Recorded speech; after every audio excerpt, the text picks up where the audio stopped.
சின்ன கை குழந்தை captain makeup போடுவார். நான் 6 மணிக்கெல்லாம் கேப்டன் எல்லாருக்கும் தெரியும். 9 o'clock வித் மேக்கப் ஷூட்டிங்கில் இருக்கணும்னா 6 o'clock இறங்கி கீழே வந்துடும் எங்கள் ரூம் மேலே.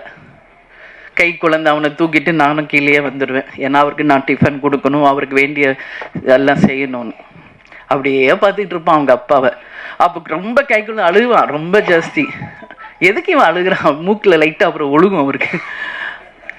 கிளம்புவார் ஷூட்டிங்க்கு. நான் சொல்கிறேன், அதெல்லாம் எனக்கு நினச்சா எந்த சங்கோச்சமும் கிடையாது.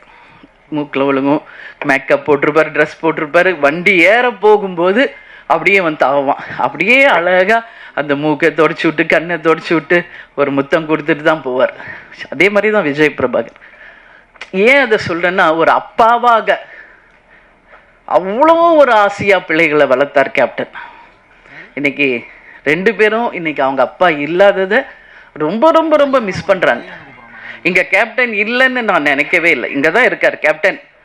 இந்த ஆடியோ ஷோவில் இன்னைக்கு ஆடியோ லான்ச்லேயும் இங்கே தான் கேப்டன் இருக்கார், நம்மோட தான் இருக்கார்.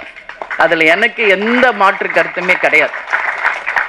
இந்த இடத்தில் கேப்டன் இருந்து அவருடைய நல்லாசியுடன் அவருடைய வாழ்த்துக்களுடன் தான் இந்த ஆடியோ லான்ச் நடந்துக்கிட்டு இருக்கு. அதில் எந்த மாற்று கருத்துமே இல்லை.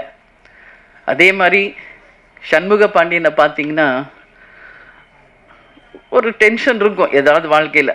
ஆனால் அவனை அறியாமல் ஃபோனில் ரொம்ப சிரித்து பேசிக்கிட்டு இருந்தாலே நான் கேட்பேன், யார் அன்பு கூட பேசிக்கிட்டு இருக்கியா அப்படிம்பேன். ஏன்னா அந்த அளவு டைரக்டருக்கும் அவருக்கும் அப்படி ஒரு பாண்டிங்.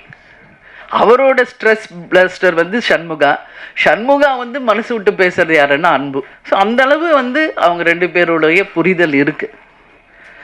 இப்போ அடுத்த படம் டைரக்டர் எங்க அம்மா உங்களுடைய பெரிய ஃபேன் சார். ஊதா கலர் ரிப்பன் அப்படின்னு போட்டாலே போதும். எங்க அம்மா 85 வயசு, இன்னைக்கும் எந்திரிச்சு உட்காந்து பார்ப்பாங்க. நான் இதை சார் வந்து கதை சொல்ல வரும்போது வீட்டுக்கு வரும்போதே நான் சொல்லியிருக்கேன். அதே மாதிரி தான் சசிகுமார் சார், அவரும் வீட்டுக்கு கதை சொல்ல வரும்போது அவருடைய அந்த டவுன் டு எர்த் அங்கே பார்த்தேன் வீட்டில். சசிகுமார் சார், நீங்கள் சொல்லியிருக்கீங்க குற்ற பரம்பரை நிச்சயமாக வரும் அப்படின்னு நான் நம்புகிறேன். ஹாட்ஸ்டார் மூலியமாக வருதோ இல்லையோ, அது வெப் சீரீஸாக வருதோ இல்லையோ, அதை ஒரு திரைப்படமாக நாம் அனைவரும் சேர்ந்து நிச்சயம் எடுப்போம் என்றதை இந்த ஸ்டேஜில் உங்களுக்கு நான் உறுதியளிக்கிறேன். உங்களுடைய படம் மிகப்பெரிய வெற்றி அடைஞ்சிருக்கு. அதுக்கு உங்களுக்கு நான் வாழ்த்துக்களை சொல்கிறேன். அதே மாதிரி தான் நம்மளுடைய ரமணா டைரக்டர், அவருடைய திருமணத்துக்கு போயிட்டு வந்து தான் கட்சியே ஆரம்பிச்சு. அதனால் எல்லாருமே கேப்டனோட பாண்டிங் தான். இதில் யாருமே கேப்டன் உடைய அந்த நட்பு இல்லாமல் யாருமே கிடையாது என்பது உங்கள் எல்லாருக்குமே தெரியும்.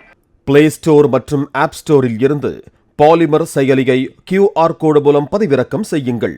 செய்திகளை உடனுக்குடன் பெறுங்கள்.